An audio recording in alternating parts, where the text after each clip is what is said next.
GuitarLessons.com, the #1 name in guitar lessons online. Welcome to GuitarLessons.com. I'm Nate Savage.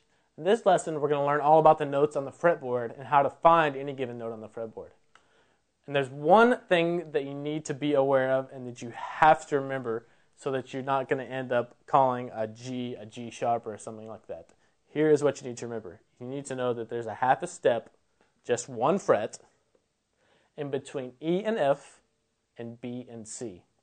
Those are the only two combinations of notes on the fretboard that are a half a step apart from each other when you don't have a sharp or flat on the name of the note. So, for instance, if you have your open E right here, and you go a half step away from that, it's going to be an F. You see how from an E to an F, it's just a half step.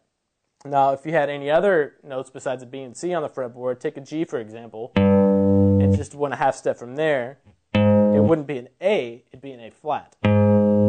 So remember, half a step between E and F, and half a step between B and C. Here's a B right here. Here's a C right here, half a step away.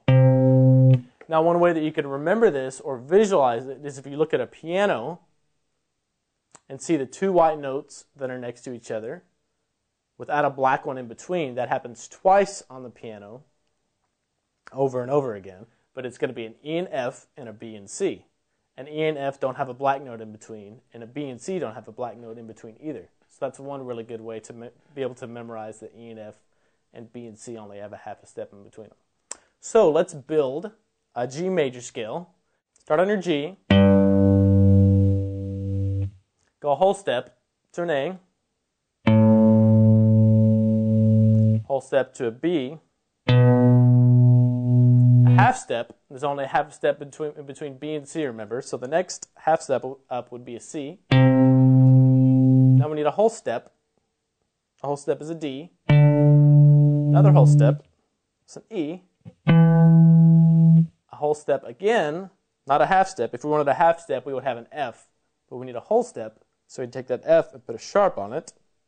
And then finally, another half step to finish off our scale back up to a G. That's one way to work on what notes are on the fretboard. Another way is this right here. Start on your low E string. Play the very next fret. That's an F. This is a half a step between E and F, right? Play the very next note. It's an F sharp. Next fret is a G. Next fret's a G sharp. Next fret's an A.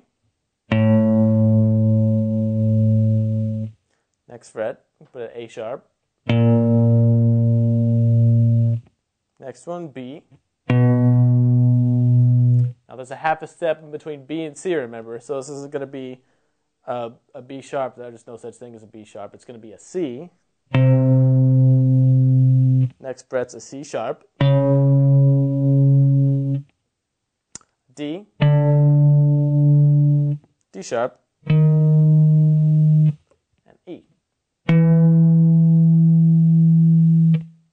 So if you just remember there's a half a step in between E and F and a half step in between B and C, you should be able to start on any open string if you know the name of the string and go up and find whatever note you're looking for from there.